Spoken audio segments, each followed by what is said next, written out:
the Lux Radio Theater.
Throughout America tonight, this inspired music lifts every heart to new patriotism, as all of us join all of you in pledging full allegiance to our country.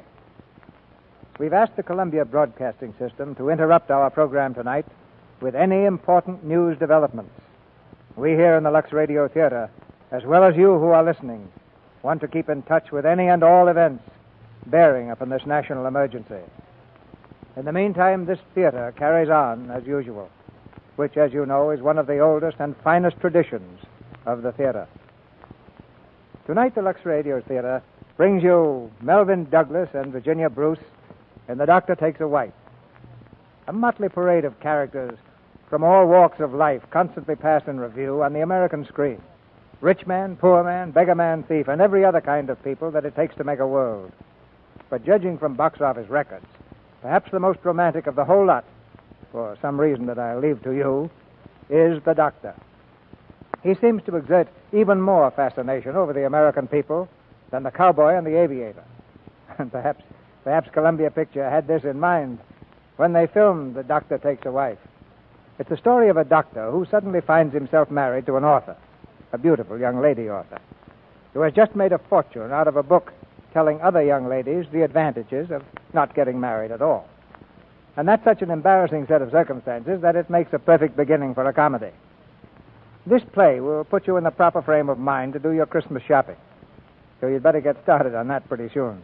Because I believe the calendar shows there are just 14 more shopping days left before Christmas. Of course, any one of those 14 days could get off to a very bad start if you suddenly discovered that you were all out of Lux Flakes. You know, there are two kinds of flakes that make a white Christmas: snowflakes and Lux Flakes. So while you're concentrating on what you're going to give Uncle George and Aunt Susan, put a little Christmas cheer in your housekeeping by giving yourself some Lux Flakes. And now here's The Doctor Takes a Wife, starring Melvyn Douglas as Tim and Virginia Bruce as June, with Lynn Carver as Marilyn and Edgar Barrier as John Pierce. The curtain rises for the first act.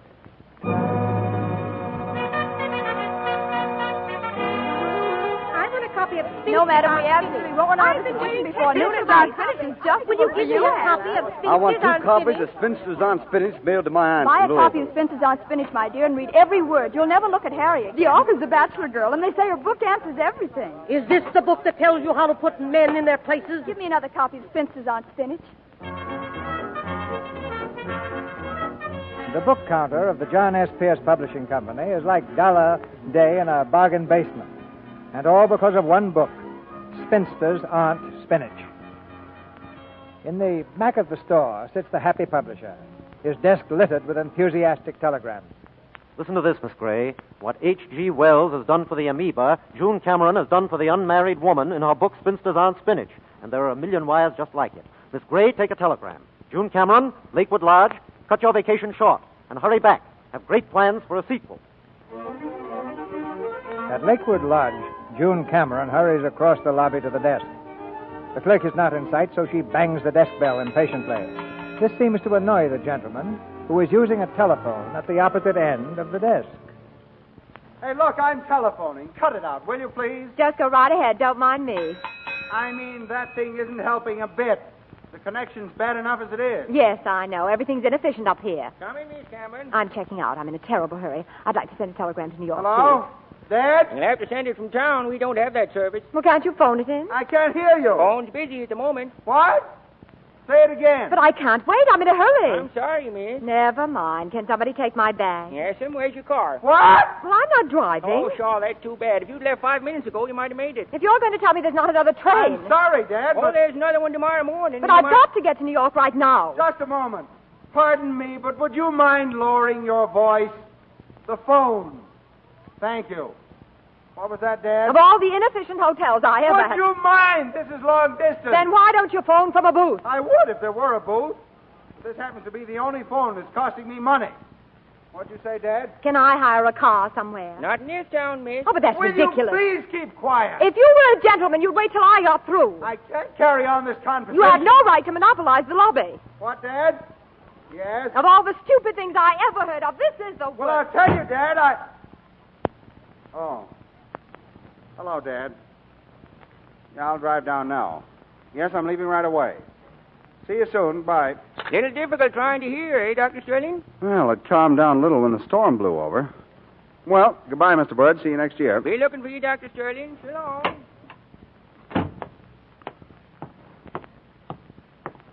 Hello there. Oh, it's you. I'm sorry I shouted at you. Oh, I didn't mind. But it's really bad for your nerve centers. You shouldn't get so excited. Well, I had a right to be annoyed. Is that your car there? Yes, it is. But it doesn't pay to get excited, miss. If you could see the punishment those little I cells know. take. Which way are you going? New York. New York. Oh, that's sweet of you. What is? I'll just toss my bag in the car. But listen. Well, that's all right. I'll be glad to do it. Now, wait. I don't want Here to... we go. My, aren't you kind, though?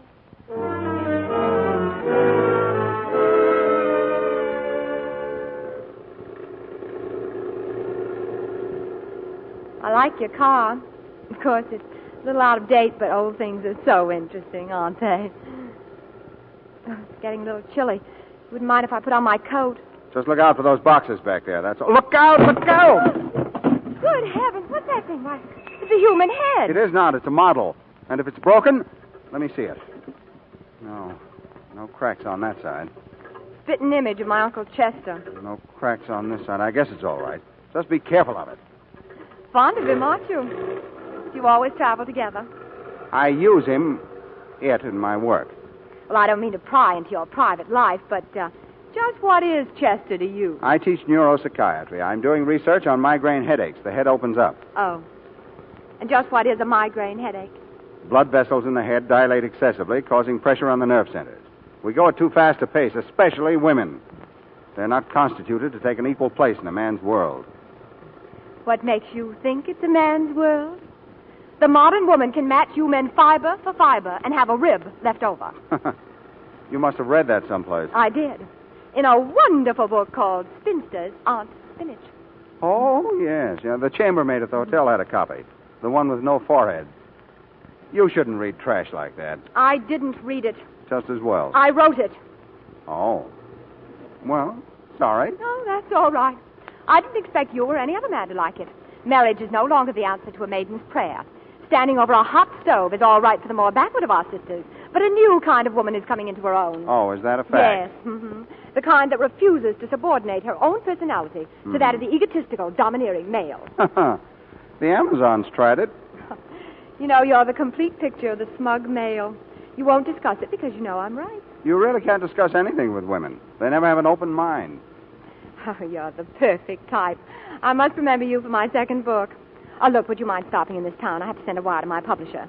I'm very anxious to get back. Oh, it'll give you a chance to rest your nerve centers. You've been going at a fast clip, you know. On the straightway back there, you almost hit 30. Okay. But will you please hurry? Thanks. This is awfully important. Oh, there's a telegraph office. You can park right here. Well, right in front of the Justice of the Peace's office. And isn't there a wedding going on? What of it? It merely goes to prove that someone didn't read your book. You haven't heard of any lawyers in Reno starving, have you? Be right back. Make it snappy, will you? I'm due in New York at 7 o'clock. Hey, kid, you want to make a dime? Sure. What do I do, mister? Look, you see this sign? What's it say? Oh, just married, huh? Mm-hmm. Hanging on that car over there. The bride and groom will be out any second, so don't let them see you. Well, I won't. Which car you say? That one over there. Go ahead. Okay, thanks, mister. Will you take this telegram, please? Straight telegram to John S. Pierce, Pierce Publishing Company, New York. Driving down today. We'll see you tomorrow. Have a big surprise. Best regards, June Cameron. June Cameron, are you the author? Yes. How much is the wire, please? 62 cents. I read it 3 times. Did you? There you are, 62 cents. Oh, it's simply wonderful. I keep it under the counter. Will you autograph my copy for me? Well, certainly. Give it to me. Oh, thank you, Miss Cameron. Thank you so much. Not at all. You'll see that my wire is sent immediately? I sure will. Oh, Miss Cameron, you're probably in a hurry, but I do want to tell you what this book has done for me. It's changed me into a career woman. I used to feel awful when men didn't insult me, but now I don't even care. Fine, you just keep it up. Hey, are you ready? Let's go. Coming. Goodbye. Goodbye. Goodbye, Miss Cameron. Hey, Prudence, who's that? Why, that's June Cameron herself, the author of Spinsters Aren't Finished. Spinster, huh? Why don't she practice what she preaches? She ain't no spinster. Why, she is so. Oh, yeah? Well, take a look at the sign on the car. If that don't say just married, I can't read. Just married? Oh, so that was the big surprise in the telegram. Well, wait till the newspapers get hold of this, and I'll tell them. The deserter.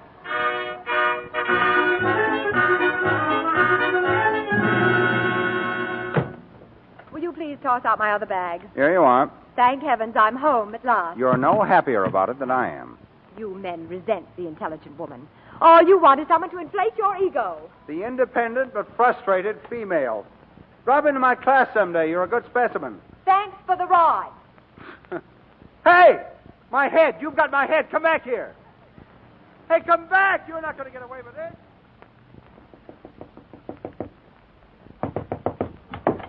Where's my head? I don't know. I left it in the car. You did not. That head cost me $250, and I'm going to stay right here until you give it to me. Will you please get out of here? No, you've got my... Oh, there it is. It is not. That's my hat box. Give it to me. It is not your hat box. My head's in there. Let go of it. Oh, now look what you've done. You've broken the nose. Sorry. I thought it was my hat box, really, but you pulled the box out of my hand. That's right. The career woman is never to blame. Of all the ungrateful females, you force your way into my car. I drive you for 400 miles, pay for the gas and oil, and then you ruin a $250 head. You don't need that little piece. Chester won't get a headache in the nose. All right, I've had enough. If you're going to take that attitude, you can pay for the trip. Cost me $9.80. You owe me half, $4.90. Oh, run along and correct some papers or something. Ordinarily, I'm a very calm and peaceful individual. That's because I have thin earlobes and eyes set wide apart. But you see these? They're thumbs. Short thumbs. That means I'm stubborn. And I won't get out of here until I get my $4.90. Fortunately, my thumbs show no evidence of pygmy ancestors. But I, too, can have my obstinate moments, and this is one of them. What are you doing with that ashtray? It's mine now.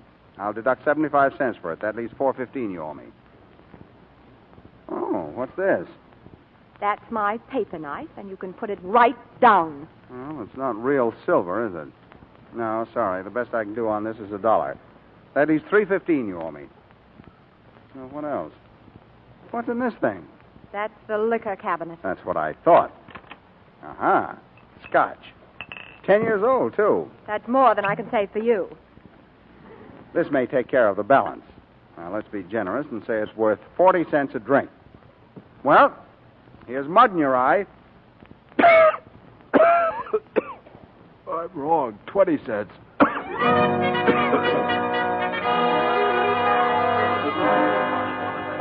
Come on now, give me some... Now, look, boys, look. I'm John Pierce. I'm Miss Cameron's publisher. If she's married, I'd know about it because it would probably be me. All right, we want the story from her. Is this where the dame lives? Yes, sure, but now wait a minute, boys. June's only been back 3 hours, and it's late. Look, the paper said to get a story. We're reporters. Hey, and look, we've here's got the to car. get it. Just married, the sign says. Oh. It was empty. She did all right. She married a doctor. Oh, that couldn't be her car. It isn't her car, it's her husband. Now, look, Mr. Pierce, we don't blame you for wanting to keep it quiet. We know that wedding bell means curtains for that next bestseller of hers. And we extend our condolences.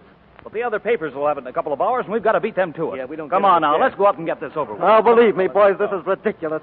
If June Cameron's married, I'm the king of Persia. Make way for His Majesty. Come on, fellas, let's get away.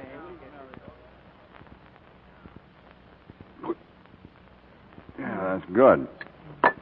Now, let's see. That makes a balance of 60 cents you owe me. Would you like to take the rest out in aspirin? Don't interrupt. Marilyn never interrupts. Oh, I haven't told you about Marilyn, have I? Marilyn's the girl I'm going to marry as soon as I become a professor.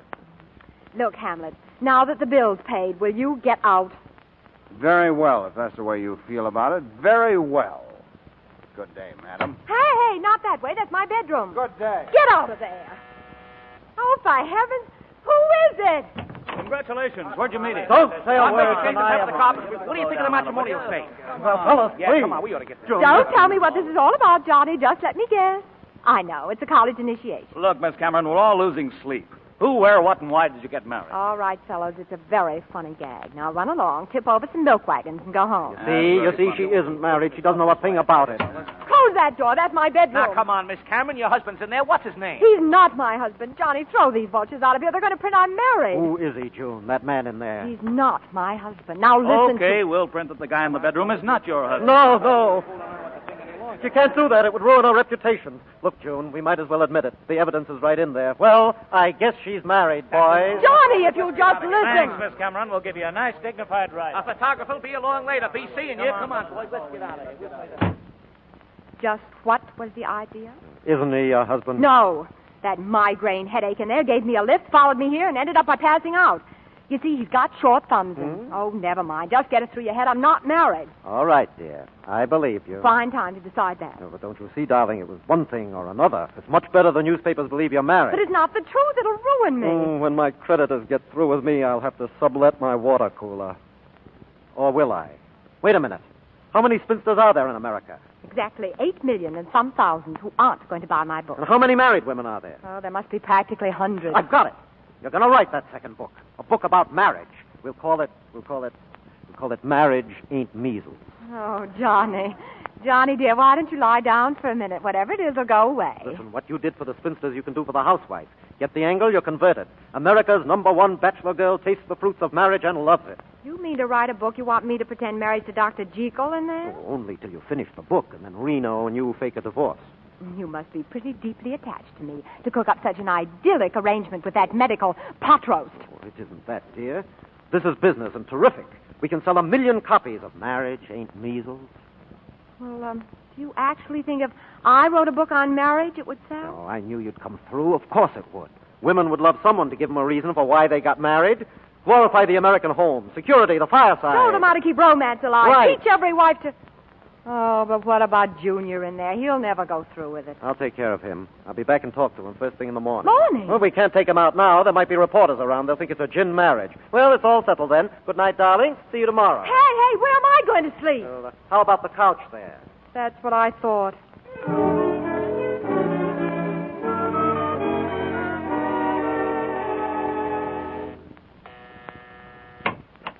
Good morning, June. And how's America's favorite author? I feel like I've slept in a cement mixer. Where is he? Junior, how do I know? I guess he's still asleep. Come on, we'll go see. Well, there he is, and you can have him. Wake up. Wake up, old man. Huh? Hey, what are you doing in my room? Where am I? I can tell you one thing, Goldilocks. You're not in heaven. But you're a very lucky man. You've made money while you were asleep. That's it. Break it to him gently. Listen to what the morning paper has to say. Public spinster #1 weds. June Cameron turns Benedict Arnold. Marries Dr. Timothy Sterling in Greenwich. Dr. Timothy Sterling, huh? Hey, that's me! It's a frame-up. Where are my pants? Well, don't look at me. I'm not wearing them. You get out of here. Well, run along, dear. I'll explain the whole thing. Do that. But you better be more convincing than I think you are. Well, you see, Doctor, there's been a slight mix-up, and everyone thinks you're married to Miss Cameron. Where are my pants? And for the time being, it will be convenient for them to think so. You see, Miss Cameron's writing a book on marriage. And you want me to pose as her husband? Oh, no. Besides, Marilyn might... I'll make it worth your while, Doctor. Say, 5% of the gross sales, that'll be about... No, it's all a cheap publicity stunt to sell that trash she writes. Are you going to give me my pants? Now, look, old man. I'll make it 10%. I said no, not for 110%. For the last time, where am I? Oh, here they are. Now, let's not be hasty about this. 10% of the gross sales of that book will be a tidy little sum. Where's my head? Huh? I said, where's my head? How about the one with your hat on it? That's not it. The wax head, the one that opens up. Don't tell me that... Oh, there it is. Now, if you'll just get out of my way, I'm going. Now, look, Doctor. Get out of my way and don't ever bother me again. If you do, I'll sue you for 10%. Good day.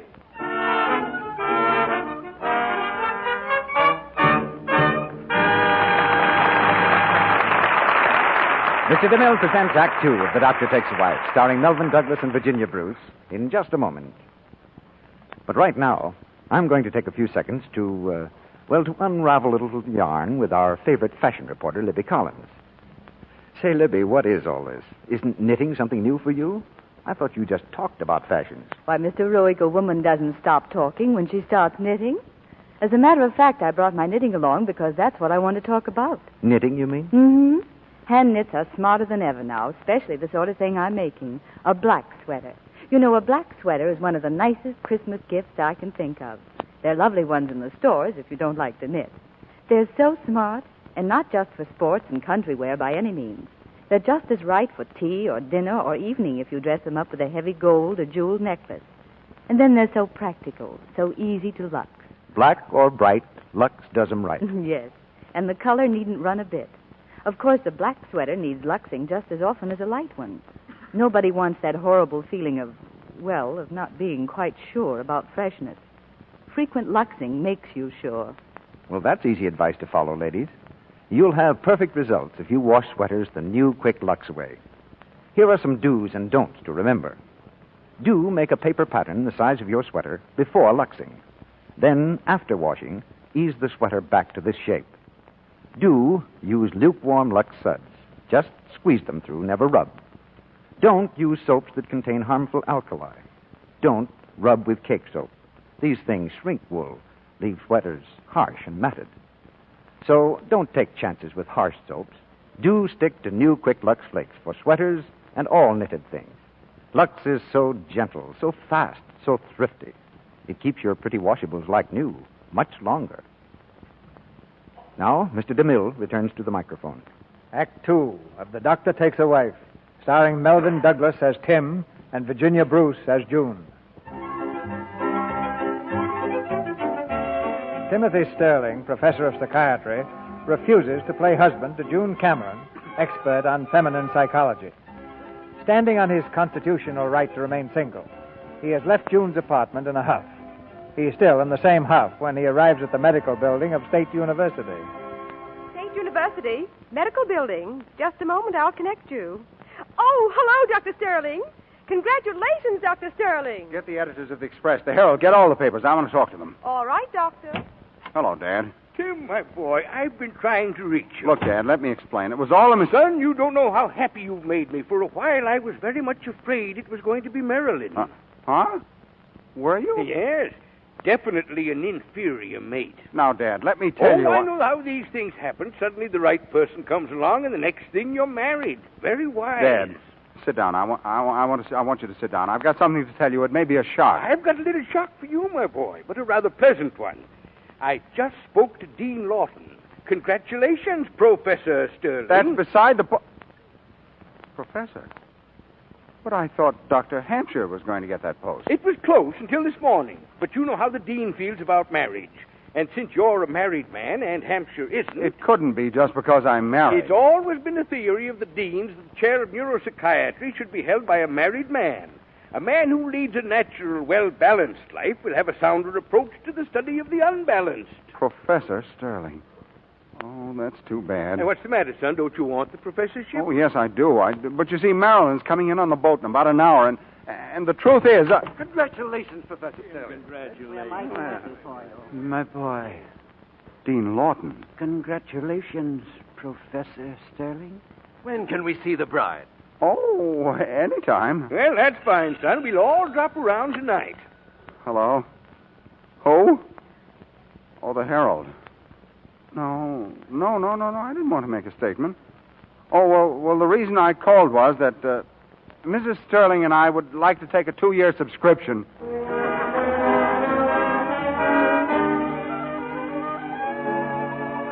I knew you'd come through, old man. I knew it. I know a gentleman when I see one. Thanks. Very sweet of you, Doctor. But what made you suddenly change your mind? This morning, the idea of posing as my husband seemed particularly revolting. Well, don't get the idea I like this. I'm only doing it because I'm a gentleman. I don't want to ruin your career. Thanks. But I hope you realize all the inconveniences. Now, the doctor knows what he's doing. And one thing I want to get straight. Of course, when you get to Reno, you'll have to take all the blame. My position at the university, you understand? Naturally. We'll paint her black as a coal scuttle. Yeah. I can see that chivalry is not dead. It's not doing so well, but it's not dead.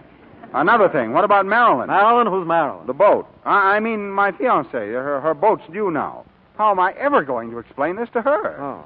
Just tell her that for the next 3 months she's got to believe in you, to trust you, to use blind faith. You can do it. You know how to handle women. Don't worry, old man. Don't worry. Yeah, don't worry.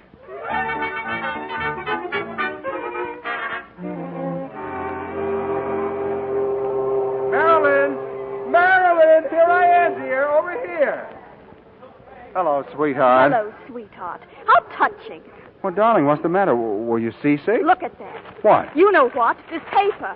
June Cameron weds MD. Now, wait, Marilyn. You'll have to trust me. You'll have to believe in me. That story in the paper... I'd like to stuff that story down your throat.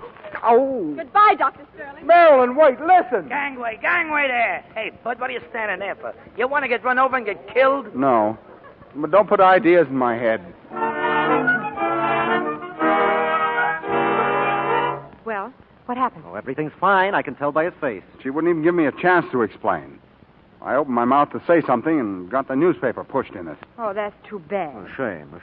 Well, she'll probably cool off after a while. Well, I think it's darn sweet of you, in spite of all your trouble, to go through with this. Well, a gentleman's word is a gentleman's word.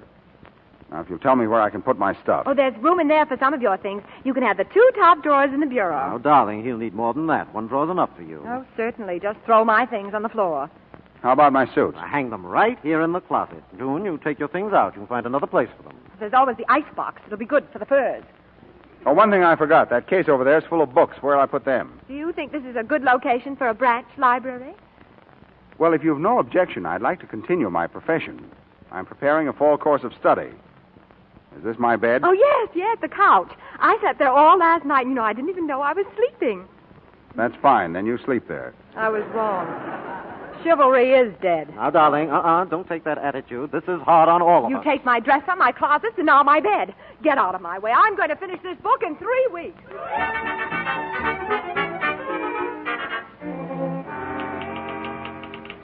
There you'll stand, the man you love. Will you please stop that typing? What? I'm doing some important work, and it bothers me. And that muttering, too. Look, Pasteur, this is the way I work. You'll have to get used to it. You realize I'm doing you a favor just being here? Answer the door. Why don't we hire a butler, dear? Well, I'm delighted. My dear, I'm so happy. Well, hello, Dad. I forgot to tell you, dear. A few of the faculty wanted to drop in and meet you tonight. Congratulations, my dear. I've known Tim ever since he was a little boy. This is Dr. and Mrs. Nielsen, dear. Oh, hello. Here, Mrs. Sterling, is a little gift. It's not much, but you shouldn't have done that, Dr. Nielsen. It's a book. Occupational Diseases of the Mind. But just what we needed, I was only saying today that... Dear, don't you think we'd better make some sandwiches? The others will be here in a minute. Others? Isn't that wonderful? With all she's had to do, making fancy sandwiches. Can I help? Oh, no, thank you. I've got some cookies. I'll whip up a little coffee. I'll just tag along, Tim. I'd like to see the bride. It's awfully nice of you, Dr. Lionel, to help. Why, I've enjoyed it, my dear. What else can I do? Well, we're just about ready. The coffee's done. Oh, here, you take these cookies and put a couple on each plate. I'll give 3 to the dean. He has a coconut fixation. That's playing politics. Well, Tim's professorship's worth an extra cookie. It's pretty funny. For years, Tim has been working 14 hours a day for that professorship. Finally, he gets it, but not because of his research. The thing that decides it's a simple little custom called marriage. Wait a minute. The dean gave Tim the professorship just because he was married to me? Of course. Oh, how unusual. I think the dean deserves a couple of more cookies.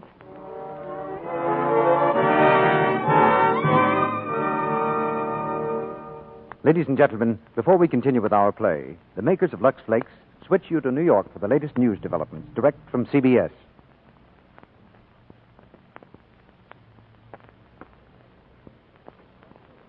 This is John Daly reporting from the CBS newsroom in New York, and here are the latest developments in the war with Japan. The first phase of the Japanese surprise attack against British and American possessions in the Pacific appears to be continuing full force. Late reports are sketchy, but they indicate that the offensive is still favoring the Japanese. CBS correspondent Tom Worthen reported from Manila a short time ago that there have been 6 raids on the Philippines since the war started, from Luzon in the north to Mindanao in the south. Manila itself has had 3 alarms, but Worthen said no bombs have actually dropped inside the city. Japanese forces are said to have landed on Lubang Island near the entrance to Manila Harbor. And Tokyo now claims the occupation of the American-owned islands, Guam and Wake. And the Japanese maintain that a blow of annihilation was dealt Hawaii's Pearl Harbor naval base in yesterday's initial attack. According to official Tokyo claims, an American warship has been sunk off Guam, and several American merchant ships have been captured. Tokyo has not admitted a single naval loss. Meantime, Governor Poindexter of Hawaii reported a short time ago that Hawaii has been calm since the first blow. Official American accounts say that at least 1,500 persons were killed there by Japanese bomb attacks. The Japanese news agency DeMille claimed just a few minutes ago that almost 300 American planes have been destroyed in the 2-day-old Pacific War. On America's part, that war became official a little over 5 hours ago when President Roosevelt signed the war resolution that had been passed in Congress with only one dissenting vote. Earlier in the day, Britain declared war, and Prime Minister Churchill pledged the full resources of the British Empire in the struggle with totalitarianism and aggression. Japan now faces not only the United States and Britain, but these other members of the non-Axis world: Nicaragua, Canada, Costa Rica, Haiti, Guatemala, San Salvador, the Dominican Republic, Australia, Honduras, the Free French government, and the Greek and Belgian governments in exile. Mexico and Colombia have broken off diplomatic relations with Japan, and they are expected in the war tomorrow along with South Africa. China, which has been fighting Japan for 4 years, is reported preparing a declaration not only against Japan, but against Germany and Italy. On the West Coast, air raid preparations are well underway. It's just been reported that all San Francisco radio stations are now off the air under orders from federal authorities. CBS correspondent William Slocum phoned that news from San Francisco just a minute ago. And since we've been on the air, we have just received a late bulletin from San Francisco. The News Chronicle reports that 50 unidentified planes have been sighted flying from the southwest towards San Francisco. It also reported that all lights have been blacked out for 10 miles below the metropolis. That is a bulletin that has just been handed to me here in New York in the CBS newsroom. Now, a similar order closing all radio stations in Spokane, Washington has been issued, and the Army has ordered the evacuation of all women, children, aged and infirm persons from regions around Fort MacArthur at San Pedro. In Washington tonight, the White House announced that President Roosevelt will speak to the country in a fireside chat at 10 o'clock tomorrow night, Eastern Standard Time. The White House also said that lease lend aid to Britain and Russia will not be interrupted by the outbreak of war in the Pacific. At the same time, Presidential Secretary Stephen Early issued a statement denouncing Germany. The Nazis, he said, have done everything possible to push Japan into the conflict. So far, neither Germany nor Italy has carried out the provisions of the tripartite Axis Pact and declared war against the United States. As you know, the pact said that if any member of the Axis alliance becomes involved in war with a power that was at peace when the pact was signed in 1940, the other 2 members would go to the assistance of that member.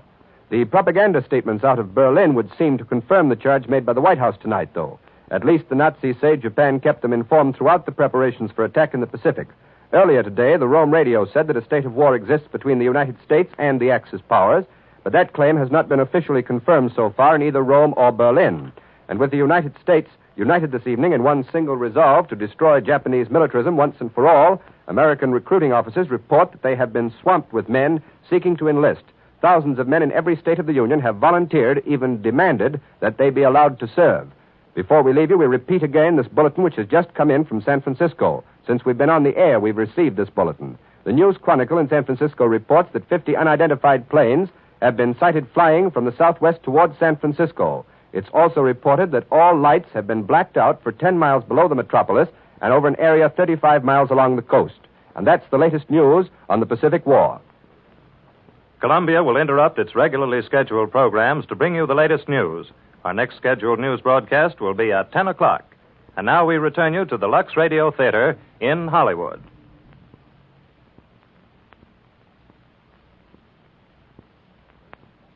We continue with the second act of The Doctor Takes a Wife.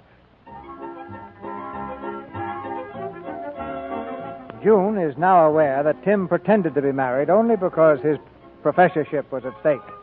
Tim has explained the situation to his fiancée, Marilyn, and secured a complete pardon.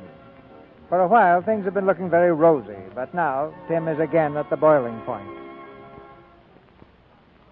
All right, now this time you've gone too far. Who had this picture printed in the paper? Johnny, you promised me you wouldn't. Oh, don't blame me. Charlie must have done it. Look at that. I've never had my arms around her in my life. I know, old man. It's what they call a composite photograph. They do it by I don't care how they do it. You realize it took me 3 solid hours to explain this to Marilyn? Marilyn. Would you mind not mentioning her name more than every other breath? I'll mention the name of my fiancée as often as I please. You resent any woman who's feminine. You resent any woman who doesn't smoke long black cigars and isn't general manager of a couple of railroads. Now, wait a minute, kids. Furthermore, you've no right to say those things. You've never even met Marilyn. Well, she's going to marry you. That gives me a rough idea. Now, look, I've got an idea. I can count on one thing. At least she won't wisecrack through our honeymoon. Just to make sure, better not wear those green pajamas you got hanging in the closet. What? Hello there. Now, don't tell me you two are having another quarrel. Well, she... Mr. Pierce, are you here again? Yes, sir. Mr. Pierce, did you ever study chemistry? No, sir. Well, if you had, you'd know that sometimes 2 elements can be placed together successfully. But when a third element, known as a catalytic agent, is added, there is frequently an explosion. Pop, you can rule him out. He's only an innocent bystander. Well, no matter. Tim, I just dropped by to give you a little advice. When you talk to Burkhardt this afternoon, make it clear that you don't want him to use any of your research in his new book. Well, thanks, Dad. I appreciate the advice, but after all, Burkhardt's... You'll be along. See that Tim doesn't get too generous. Oh, well, I don't think I'm going with him. Oh, yes, dear.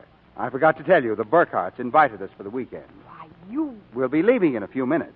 You'd better start packing, dear. It'll be an interesting weekend. Oh, yes, I'm sure. Yes, they have a 15-year-old daughter. She's just written a novel, and she's dying to read it to you. Well, I won't hold you up. It's a good 7 hours drive. Goodbye. Bye, Dad. I'm sorry, I forgot to mention it. That's all right. I'm not going. Oh, you've got to go. That father of his will think you're staying behind because of me. But I was going to finish the book over the weekend. Well, you can work up there, darling. It's probably an idyllic setting. The forest primeval, the winding stream. And a babbling 15-year-old reading me an enchanting little epic called Sink or Swim or Sarah Goes Out for Basketball. Oh, no, gentlemen, I'm not going.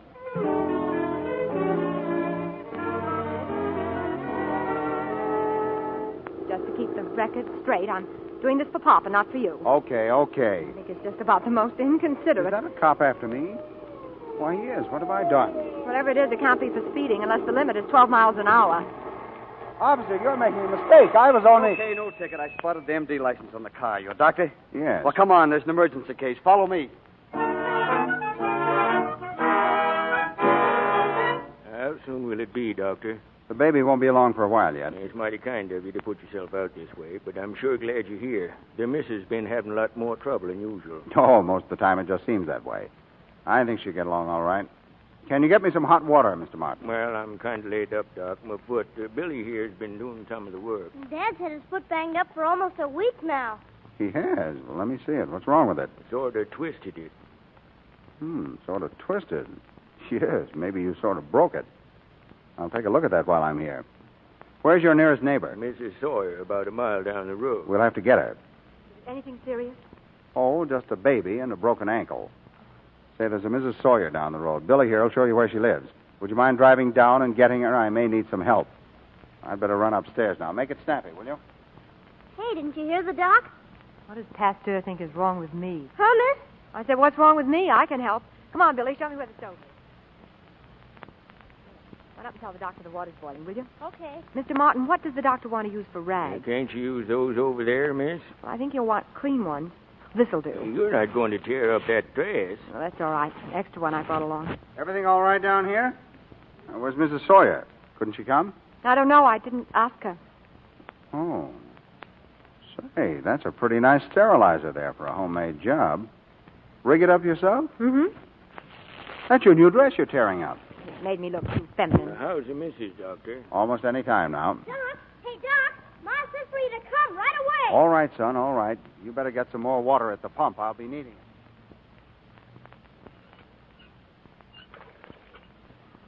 Okay, you can stop pumping now. You're about ready to drop, aren't you? Is the baby here? Yep, safe and sound. Another president? No, I'm afraid it's another career woman. I never heard such kicking and screaming. It's Indian. It's all red. Oh, stop worrying, son. It's all right. Well, I guess it's too late to go to the Burkharts. Oh, that's too bad. You miss your talk with him. Yes, and you'll miss hearing Sarah goes out for basketball. How do you feel? You must be pretty exhausted. Oh, I was just a little scared. That's the first baby since I was an intern. Well, with that broken field running you did between the baby and the ankle, you looked awfully good from where I sat. Thank you. So did you. Thank you. You know, sometimes it's nice to have a career woman around the house. Really? Well, I mean for emergencies. Oh. Well, if you're finished here, let's go. What's the big rush? The emergency's over, isn't it? And I've got a book to finish, so I can leave for Reno. Yeah, that's right. Let's go. We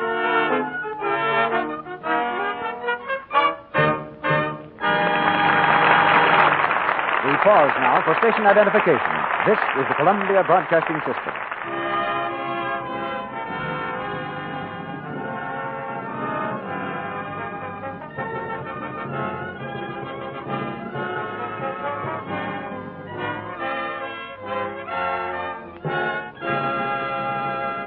After a brief intermission, Mr. DeMille and Melvin Douglas and Virginia Bruce will bring us Act 3 of The Doctor Takes a Wife. Meantime, let's listen in, first in a busy office. Her application can go on file. She's not the type of girl for this office.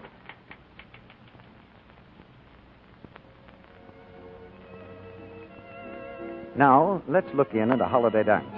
I wish the boys would ask Ruth to dance. She's feeling left out. And last, in a home around the corner. Hello? Oh, hello, Mary. Who did you say? Oh, my dear, don't let's have her on the committee. We all know people like these who aren't as popular or successful as they might be. And you know, it seems too bad when just a word or two could straighten things out. Well, that sort of word or two is awfully hard to say, though. No one likes to criticize another person for lack of daintiness. But the trouble is, we ourselves can't tell when we offend. That's why it's so important to take particular care with the things we wear. Underthings especially should be luxed every day. Dresses, blouses, and sweaters often. It's easy to do this, too, because new Quick Lux is so fast. Takes away every trace of perspiration so quickly. Then you're sure of freshness. Sure, too, of keeping dainty things new-looking longer. Lux is gentle. Safe for everything safe in water. With girls who have a daily Lux habit, here's what happens in offices. I'll keep her application here on my desk. She's just the type we want.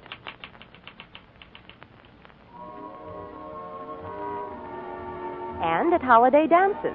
Say, look at the rush Ruth's getting. My, she's popular.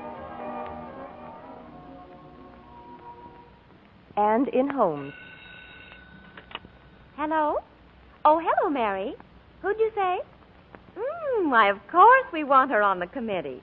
Yes, words like that are pleasant to hear. And Lux girls hear them all the time. Remember, without daintiness, no other charm counts. So don't take chances.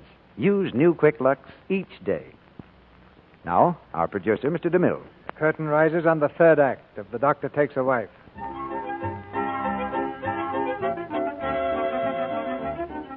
June's new book has been finished and published, and overnight heads the bestseller list. There's no longer any reason to keep up the pretense of a marriage. So Tim and June have packed their belongings and are ready to move out of the apartment. Well, I guess that's everything. I'll send someone around to pick up these books. I take them now, but we're driving up to Marilyn's uncle's for the weekend. That's all right. I'm sorry Marilyn insisted on you leaving for Reno tonight. No, I don't blame her. I'd have done the same thing. I think she's been pretty decent about the whole thing. And that goes for you, Doc. Without a husband, the book never would have been written. Without a wife, I'd never been made a professor. Well, we've spoken our little pieces, so goodbye.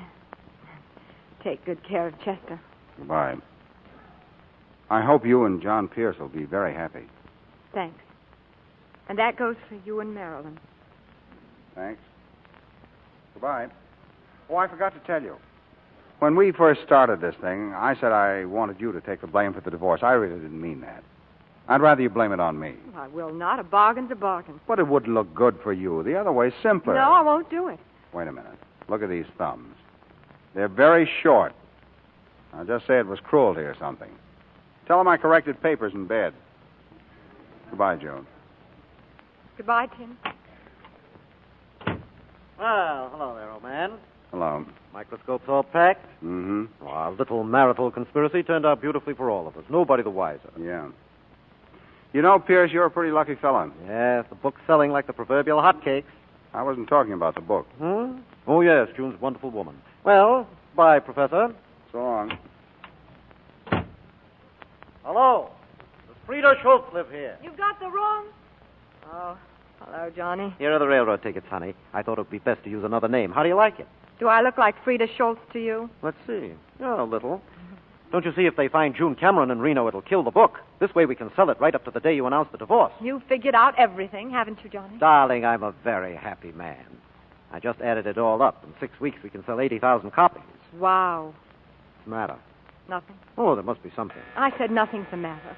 I'll take it. Good morning. I'm from the Morning Express. I'd like to see Miss Cameron. No interviews today, old man. If you'll phone... I think she'll see me.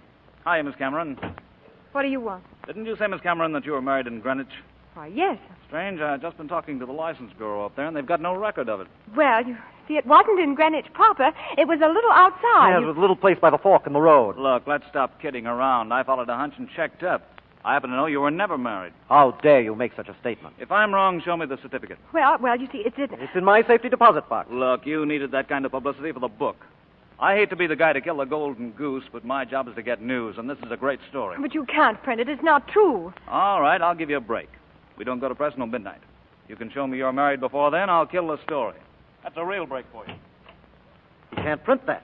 Think what it'll do to the book. Think what it'll do to Tim. They'll throw him out of his job. Who cares? I care. If this comes out, he won't be able to get a job as a horse doctor. After he's been so decent with us, you take that selfish... Well, I didn't mean it that way. It's just that the copies are already printed. Your affection for me is touching. The fact that the tabloids will make me look like a combination of Madame Dubarry and Cleopatra doesn't make the slightest difference to you. Oh, that's not it, June. The profits... Profits. They're important, not people. Here's the future of a really great man at stake, and you're worrying about carnations for your buttonhole. Are you in love with this bumpkin? Yes, I am in love with him. What do you think of that?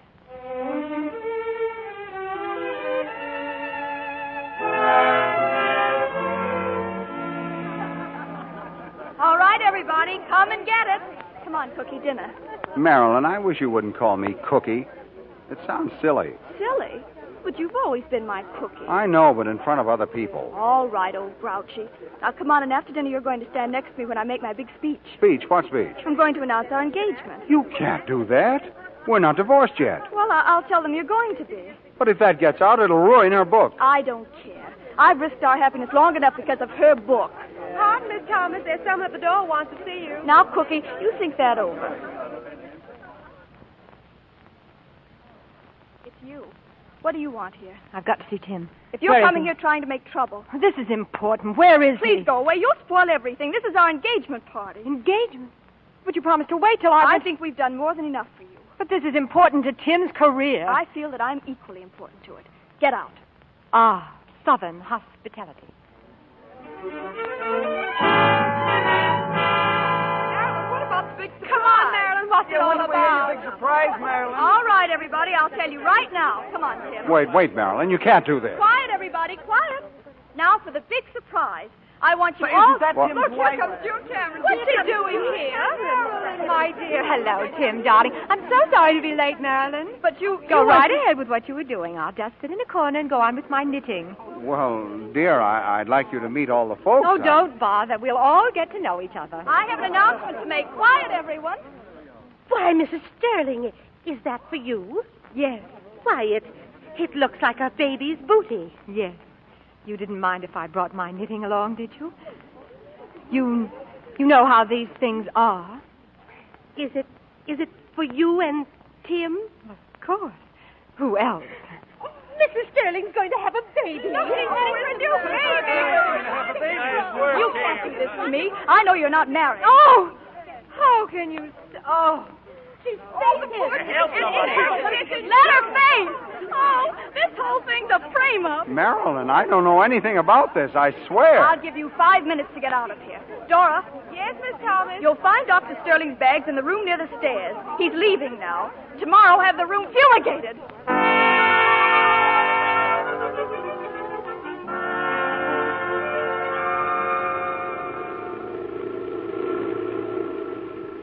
And so the reporter just followed his hunch and found out we really weren't married. That's why I came to the party. Uh-huh. Well, what are you going to do about it? Sure, what is there to do? Congratulations for the cutest trick of the week. Oh, believe me, I didn't plan it. But when she told me she was going to announce your engagement, the cat in me crept out. Uh-huh. Where can I drop you? Let me off at the first hotel. I don't know where it'd be around here. You can ask in that gas station. That's what I intended doing. All right, I just suggested it. Nice night. Fill her up? No, thanks. Where's the nearest hotel? You're looking at it. Sam Appleby's Spotless Auto Court. Nice, clean, soft beds. $1.50 and up. All right. Will you take my bag? Yes, ma'am. Well, goodbye. Goodbye. This way, ma'am. Cabin's right down here. Thanks. Certainly is a fine night, isn't it? Yes. Isn't it? Well, this is your cabin. Go right in. You can put my bag down there. Anywhere. All righty. Now, if there's anything you want, just give me a call. I'll be up at the gas station. Thanks. Good night.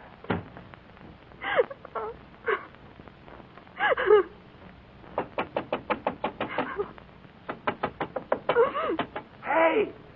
Who is it? Me, Pastor. Open the window. Oh, go away. June, I want to talk to you. Go away. Don't be silly. Let me in. No. Hey, look. You see those short thumbs? That means I'm stubborn. Let me in. Oh, now listen, Tim. You listen.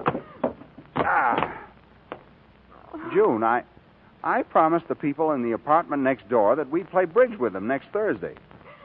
Can you make it? Oh, Tim, I think so. June. Oh, Tim, but I'm a career woman. I'm no good except... That's right, but you see, this is an emergency.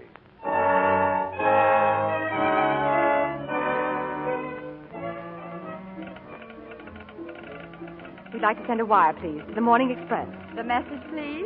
At home, Bungalow 5, Sam Appleby's Spotless Auto Court. Marriage certificate number Y87642. Best regards. And sign it, Dr. and Mrs. Timothy Sterling.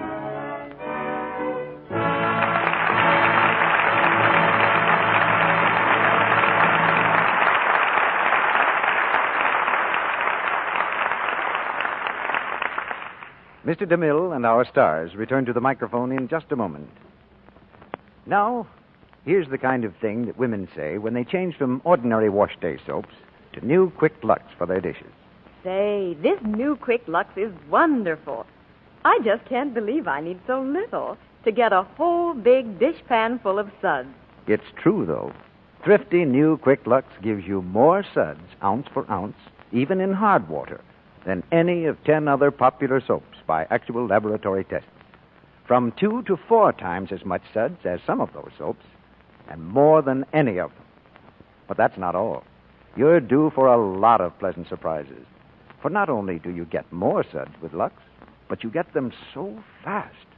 Why, they start piling up the second you turn on the water. And here's the pleasantest thing of all. Those rich, quick suds are so kind to your hands. That has been proved in the famous one-hand test.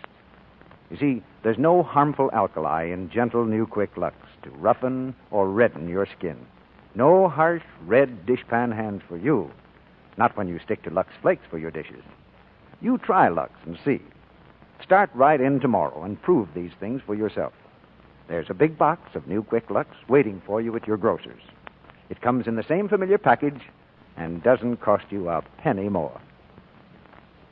Now, here's Mr. DeMille with our stars. The doctor took a wife, but we've persuaded him to bring her back. So Melvin Douglas and Virginia Bruce join us again at this microphone. Thank you, CB. Well, Virginia, I guess we've done it again. Certainly looks like it, Mel. Now we'll have to go after Bill Powell and Myrna Loy's reckon. I don't want to seem over-curious, but what's this all about? Well, Virginia and I just got married again. In the play, I mean.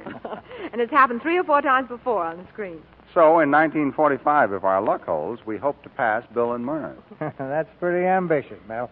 They've held the championship for years. We just want to know whose side you're on, Mr. DeMille. Mm-hmm. If you aren't Forrest, you're a Guinness. Now, if you really want to know where I stand, I'm directly behind the 8 ball. Well, in the meantime, why don't you tell us about next week's play? Thank you for helping me out, Virginia. Next week's play was a great success as a Warner Brothers picture. And before that, as a novel, it led the bestseller list for months. It's All This and Heaven, Too. And our stars will be 2 of America's most distinguished dramatic players, Bette Davis and Charles Boyer. Yes. That's the way we feel about it, too. In All This and Heaven, Too, we have a play made to order for these fine artists. Bette Davis and Charles Boyer starred in this drama on the screen. So those who saw the picture know that they'll hear 2 acting performances of rare power next Monday night. Congratulations, CB. That's a real dramatic scoop. We'll all be listening. Good night. Good night. Good night. We pronounce you both terrific.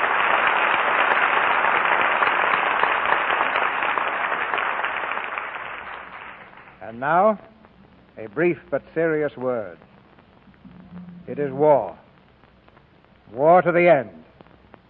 Japan has asked for it, and America is answering in the strongest language the world has ever heard. Every city must back the men in the armed forces. Back them with work and with money. Buy United States defense bonds and stamps. Get them at your post office or savings and loan association. Get defense stamps at your retail store or from your newspaper carrier boy. Buy them as often as you can, and guarantee the destruction of the Japanese Empire.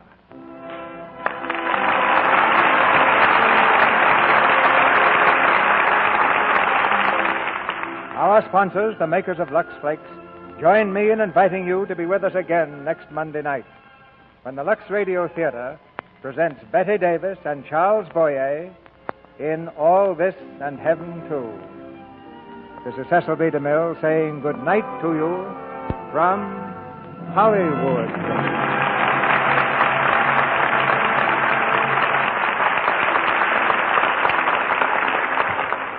Melvyn Douglas appeared tonight through the courtesy of Metro-Goldwyn-Mayer and is currently seen in their production of Two-Faced Woman. Heard in tonight's play were Ferdinand Munier as Tim's father, and Charles Seal, Verna Felton, Dix Davis, Torrey Carlton, Jean O'Donnell, Fred Mackay, Edward Marr, Suzanne Curran, Griff Barnett, Frank Penny, and Boyd Davis. Tune in next Monday night to hear Bette Davis and Charles Boyer in All This and Heaven, Too. Our music was directed by Louis Silvers, and your announcer has been Melville Ruick. This is the Columbia Broadcasting System.